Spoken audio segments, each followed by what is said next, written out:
Assalamualaikum warahmatullahi wabarakatuh. Baik, saya Anissa Triana. Di sini kami dari kelompok 4 bahasa Arab yang beranggotakan yaitu saya sendiri Edi Septiana. Di sini ada Habibi Al-Fajri, kemudian Al-Fajri, Anissa Urahmi, Elsinita dan Muhammad Rifki. Baik, kami dari kelompok 4 akan menampilkan hasil diskusi kami yang pertama yang akan dibacakan oleh Al-Fajri. Pada Al-Fajri silakan. Yang pertama, terjemahnya itu setiap orang punya waktu untuk bekerja dan waktu untuk istirahat. Siswa pergi ke sekolah, mereka dengan gembira setiap hari membaca buku, menulis pelajaran dan melakukan eksperimen di waktu laboratorium. Yang kedua, ketika mereka kembali bekerja, mereka berusaha untuk mengajarkan pekerjaan rumah mereka, belajar, dan mempersiapkan hari esok dan seterusnya. Mereka menghabiskan hari-hari sekolah mereka dengan lelah. Di akhir pekan, siswa mencoba untuk beristirahat dari lelah selama seminggu dan dia pergi ke gym untuk bertemu teman-temannya dan bermain bersama mereka. Makanya itu yang lebih suka duduk di rumah dan mempraktikkan salah satu hobi yang disukainya, seperti membaca cerita, menggambar, mengoleksi perangko, kompensasi atau mendengarkan musik. Oke. Selanjutnya yaitu pembahasan dari Muhammad Rifki kepada Muhammad Rifki, silakan. Titik pokok dari terjemahan tersebut ialah yang paragraf pertama ialah setiap orang mempunyai waktu untuk bekerja dan beristirahat. Setiap orang mempunyai waktu rutinitas sesuai dengan jadwal kegiatan sehari-harinya, baik itu belajar, membaca, dan bersosialisasi dengan teman untuk mencapai keberhasilan dalam kehidupannya. Mereka menghabiskan waktu sehari-hari di sekolah. Setiap siswa tentu menghabiskan waktunya di sekolah dengan berbagai kegiatan seperti kegiatan diskusi, kegiatan eksternal atau kegiatan internal yang berkaitan dengan pembelajaran, sehingga dapat menggali potensi dan wawasannya. Yang ketiga, setiap akhir pekan siswa menghabiskan waktu olahraga dengan temannya.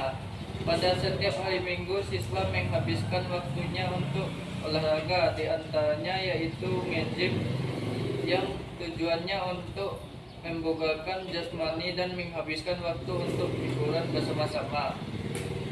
Ide pokok yang keempat ialah para siswa lebih suka menghabiskan waktu di rumah dengan mempraktikkan salah satu hobinya.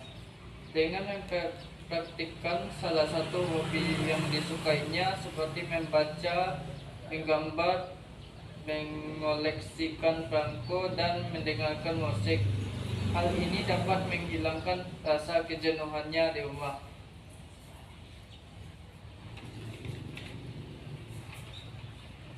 Ide pokok kelima, para siswa pergi dengan temannya di sekolah untuk melakukan perjalanan ke tempat yang dekat ataupun jauh. Hal ini dapat menghilangkan rasa jenuh dengan pergi liburan ke tempat jauh. Yang keenam, para santri mengunjungi sanak saudara dan sahabatnya. Dengan ini dapat mengeratkan tali silaturahmi antara sanak saudara dan sahabatnya. Yang ketujuh, kegiatan yang dilakukan selama liburan panjang.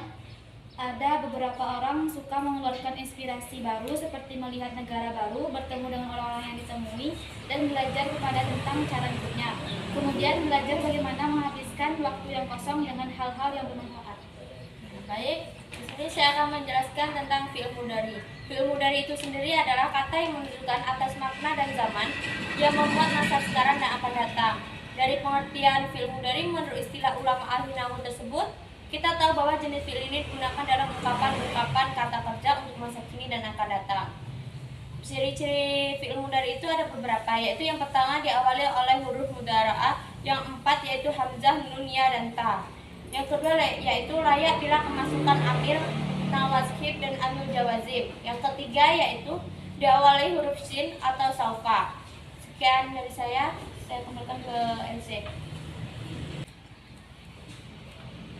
Baik, saya di sini akan menjelaskan tentang fiil-fiil mudhari yang ada pada teks yang telah dijelaskan oleh teman-teman saya tadi. Yang pertama, pada teks pertama yaitu yashabuna yang artinya belajar.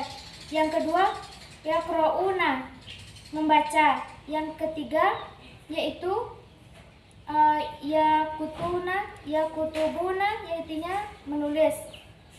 Selanjutnya ya'lamuna yang artinya melakukan. Pada teks kedua ada fi'il mudhari dua. Yang pertama yaitu yastaskiruna yang artinya mempersiapkan. Yang kedua yaqoduna yang artinya menghabiskan. Pada teks ketiga fi'il mudhari'nya ada tiga. Yang pertama yastarunahu yang artinya mencoba. Yang kedua yashabu yang artinya bertemu. Dan ta'alab yang artinya bermain. Pada teks keempat yaitu qira'atin yang artinya membaca. Yang selanjutnya al-risomi yang artinya menggambar. Tawabi'i yang artinya mengoleksi. Sami'in artinya mendengar. Pada teks kelima yaitu yakhruju yang artinya pergi. Yang keenam usuratuhu yang artinya mengunjungi. Pada teks yang ketujuh al-safaro yang artinya bertemu. Dan yang selanjutnya al-qa'in yang artinya mengunjungi. Dan yang terakhir taqodi yang artinya menghabiskan.